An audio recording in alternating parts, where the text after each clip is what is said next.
দেখতে দেখতে free fire max Asia invitational FFMAI টুর্নামেন্টের সেমিফাইনাল শেষ হয়ে গেল এবং এখান থেকে বাংলাদেশের যে 6টা টিম ইনভাইটেড ছিল FFWC এর টপ 6 হওয়ার টিমগুলো সবাই কিন্তু এক এক করে বাদ পড়ে গেল।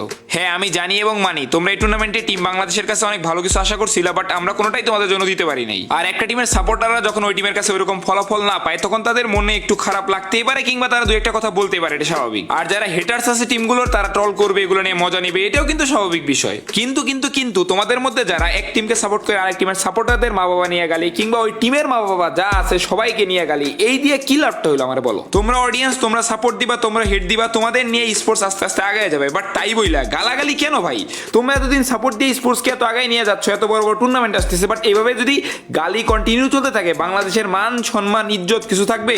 স্পোর্টসের কোনো ভবিষ্যৎ থাকবে এভাবে? এমন না যে আমি সবাইকে বলতেছি, কিছু কিছু অডিয়েন্স আছে যারা কোনো টিমকে ওরকম ভালোবাসে না, গালাগালি দিতে এক্সপার্ট, এখানে এসে গালাগালির প্রতিযোগিতা করে। এই করে তোমাদের কি লাভ ভাই?